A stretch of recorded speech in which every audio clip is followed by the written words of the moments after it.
Assalamualaikum warahmatullahi wabarakatuh. Saya akan menjelaskan tentang sejarah Indonesia dalam bingkai karya sastra. A. Pengertian dan ciri-ciri cerita dan novel sejarah. Pengertian teks cerita pengertian dan ciri-ciri cerita dan novel sejarah. Pengertian teks cerita dan novel sejarah. Teks cerita sejarah adalah naskah cerita atau narasi rekaan yang mengandung unsur-unsur sejarah. Cerita sejarah sering dituliskan dalam suatu karya sastra, yakni novel.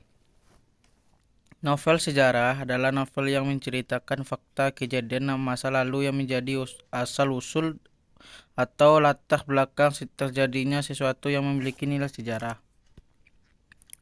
B. Ciri karya sastra. Bahasanya indah atau tertata dengan baik. 2. Isinya menggambarkan manusia dengan berbagai persoalannya. 3. Gaya penyajiannya menarik sehingga berkesan di hati pembacanya. Perbedaan karya sastra lama dan karya sastra baru. Karya sastra adalah suatu hasil karya manusia, baik lisan maupun non-lisan, yang menggunakan bahasa sebagai media pengantar dan memiliki estetik yang dominan. Contoh karya sastra adalah puisi, cerpen, novel, dan drama. Ciri-ciri karya sastra lama. Bentuk karya sastra lama berupa puisi yang terkait seperti syair, pantun, hikayat, mite, legenda, dongeng. 2. Bahasa pada karya sastra lama menggunakan bahasa Melayu, bahasa Arab, dan bahasa daerah.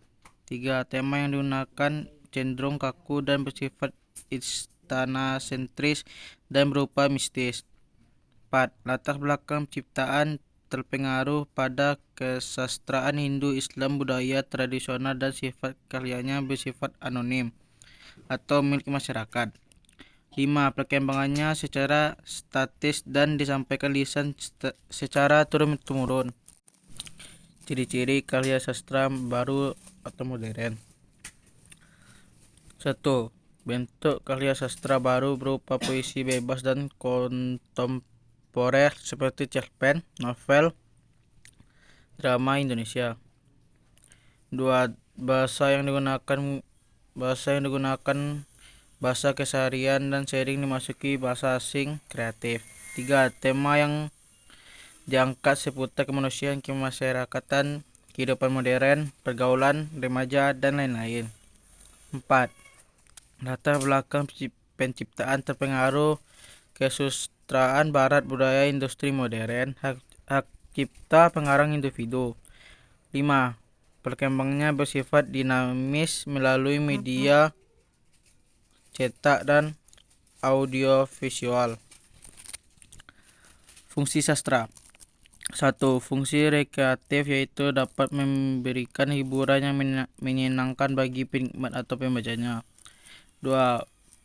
Fungsi didaktif, yaitu sastra mampu mengarahkan atau mendidik pembacanya karena nilai-nilai yang terkandung di dalamnya. 3. Fungsi estetis, yaitu sastra mampu memberikan keindahan penikmat atau pembacanya karena sifat keindahannya. Jenis-jenis sastra. 1. Prosa. 2. Puisi. 3. Drama. Unsur karya sastra. 1.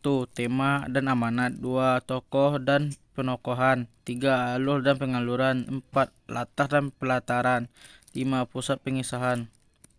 Demikianlah penjelasan tentang pengertian sastra menurut para ahli dan jenis-jenis sastra. Semoga dapat bermanfaat untuk pembacanya. Terima kasih.